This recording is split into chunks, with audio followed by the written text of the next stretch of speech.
guys, Miss Chris here. I'm so glad you found me. So these videos are for my kids in my after-school sewing elective at the charter school.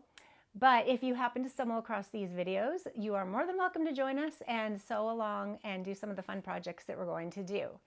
So the reason I wanted to do these videos is because I wanted to show you some things up close that maybe you can't see so well in class. And then also for the couple weeks I'm going to be gone, I wanted to give you a fun project to do at home when I'm not there with you. So in class, we started off talking about how we are doing hand sewing rather than machine sewing because they can't bring the machines into class. But hand sewing is such an important skill to have even before you start machine sewing, because it teaches you how to handle fabric, a needle and thread, how to manipulate it, and you do have to do hand sewing even when you're doing machine sewing. So it's just a good skill to have down before you take that next step into machine sewing. What we do is, I call it decorative hand sewing, and I made up that term because when people think of hand sewing, they think of maybe sewing on a button or mending a piece of clothing, and embroidery people think of as using embroidery floss and making a design on a piece of fabric. But what we do is we cut fabric apart, felt usually, put it back together, and we use those embroidery stitches on top of the felt, and we make some fun little projects. So I like to call that decorative hand sewing. And so what we're going to do first is this first video is going to be on the things that you will need to have at home if you want to do some decorative hand sewing on your own. It's just 5 things. Some of them you already probably have at home. That will be video number 1. The next one, I want to talk about some troubleshooting, which are some little issues that we keep having come up in class. And I think if we can address those right away, it'll take care of those things, and it'll be smooth sailing from here.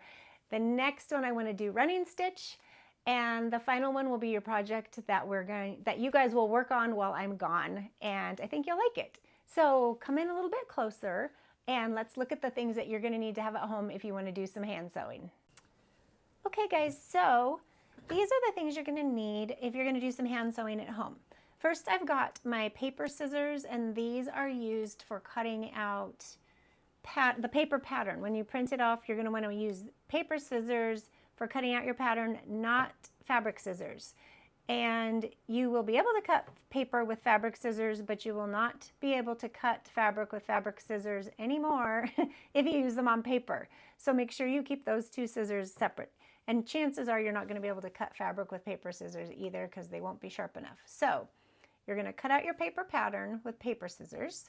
You are going to cut out your fabric or your felt with fabric scissors, or just scissors that are going to be sharp enough to not frustrate you, okay?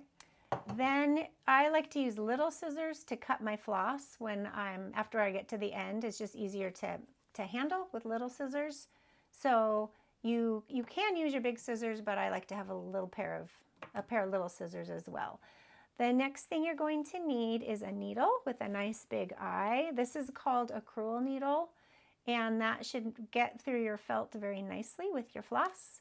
This is embroidery floss, and you can purchase it individually in a skein. This is called a skein, S-K-E-I-N, and at Hobby Lobby there's 52 cents, or you can buy a whole bundle of embroidery floss. This was $10. So this is a better deal, but you may not get the exact colors that you want. So you can choose how you'd like to buy it. The next thing you will need is, you'll need your felt. So you can buy it in rectangles like this for 52 cents. No, not for 52 cents, for 25 cents. It's cheap. So you can get individual colors for 25 cents to cut out your little shapes.